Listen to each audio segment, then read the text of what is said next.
क्या आपको black fungus के बारे में पता है? क्या आपने ब्लैक फंगस का नाम सुना है? क्या आपको इसके लक्षण पता हैं?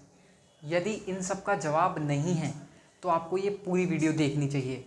ये रिपोर्ट खास आपके लिए है। सबसे पहले मैं बात करना चाहूँगा कि ब्लैक फंगस क्या होता है। यदि आप गूगल पे सर्च करते हैं या आईसीएमआर की वेबसाइट पे जाकर के थोड़ा सा पढ़ने की कोशिश अगर आप करेंगे तो आपको मिलेगा कि ब्लैक फंगस एक इन्फेक्शन है। यानी कि जो एक इन्फेक्शन अपने अंदर सारी प्रॉपर्टीज़ रखता है, वही सारी प्रॉपर्टीज़ ब्लैक फंगस में भी हैं। ब्लैक फंगस कैसा दिखता है इसके बारे में अभी हमें कोई जानकारी नहीं है। ब्लैक फंगस का क्या साइज़ है अभी हमें उसके बारे में भी कुछ नहीं पता है, क्योंकि कोरोना वायरस से हम तकरीबन 1.5 साल से लड़ रहे हैं। उसके बारे में हम काफ़ी स्टडी कर चुके हैं। लेकिन वहीं दूसरी ओर जो ब्लैक फंगस है जो अभी नया आया है, जिसके बारे में अभी हमें कुछ खास जानकारी नहीं है।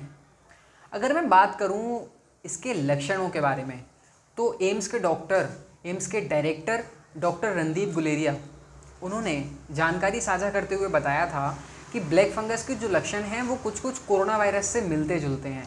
यानी कि कोरोना वायरस में आपको सर में दर्द होता था, आपको सांस लेने में तकलीफ़ होती थी, आपको खांसी होती थी, आपको बहुत तेज़ बुखार आता था। तो ये सारी चीज़ें तो ब्लैक फंगस में भी होंगी। लेकिन उसी के साथ साथ सबसे बड़ा अगर इंडिकेशन अगर हम जानने की कोशिश करें कि सबसे बड़ी पहचान क्या है ब्लैक फंगस की, तो आपकी आँखें, जो आपकी आंखें हैं या ब्लैक फंगस के मरीज की जो आंखें हैं उसमें सूजन आने लगती है, लालपन होने लगता है, एकदम पूरी आंख जो है लाल हो जाती है, दोनों तरफ सूजन आ जाएगी। हो सकता है धीरे धीरे करके पूरे चेहरे पे सूजन आने लगे। यदि आप उस आँख को खोलने की कोशिश करेंगे तो आपको दिखेगा कि उसमें ब्लड भर जाता है, उसमें पस भी भर सकता है, उसमें ब्लड भी भर सकता है। ये एक आँख में भी हो सकता है और ये दोनों आँखों में भी हो सकता है। तो ये प्रॉब्लम सबसे बड़ी मेन चीज़ है जो आपको बता देती है कि आपको ब्लैक फंगस हो गया है या किसी व्यक्ति को ब्लैक फंगस ने जकड़ लिया है। ये सबसे बड़ी पहचान है। आपको खून की उल्टी आने अगर लगती हैं, आपके दिमाग पे से नियंत्रण खोने लगता है, आपके फेफड़े काम करना बंद कर देते हैं, तो ये सारे लक्षण ब्लैक फंगस के हैं। अब बात कर लेते हैं कि ब्लैक फंगस किन लोगों को अपनी चपेट में ले रहा है।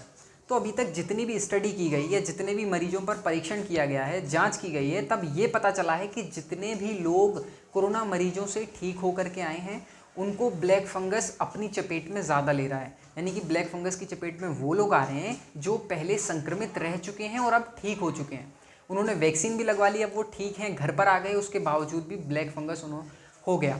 दूसरी चीज़, उन मरीजों को ये अपनी चपेट में ज़्यादा लेता है जिनकी डायबिटीज़ कंट्रोल में नहीं रहती है। यानी जो शुगर के पेशेंट हैं, डायबिटीज़ के पेशेंट हैं, अगर वो अपनी शुगर को कंट्रोल में नहीं रखते हैं तो वो ब्लैक फंगस की चपेट में आ सकते हैं। उनके ज़्यादा चांसेस हैं कि वो ब्लैक फंगस की चपेट में आ जाएं।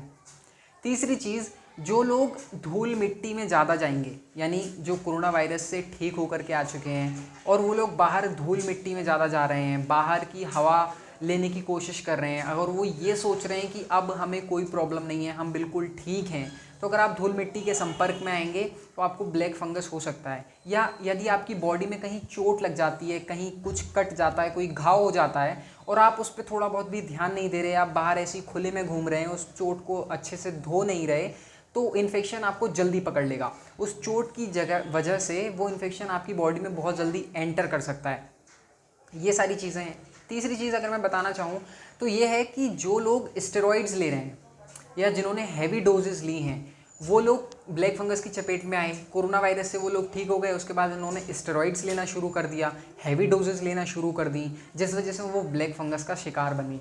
अगर आप स्टेरॉइड्स ले रहे हैं तो आपको पहले अपने डॉक्टर के साथ ज़रूर कंसल्ट कर लेना चाहिए, उनसे पूछ लेना चाहिए। उनके बिना परामर्श के आपको कोई भी स्टेरॉइड लेने की ज़रूरत नहीं है।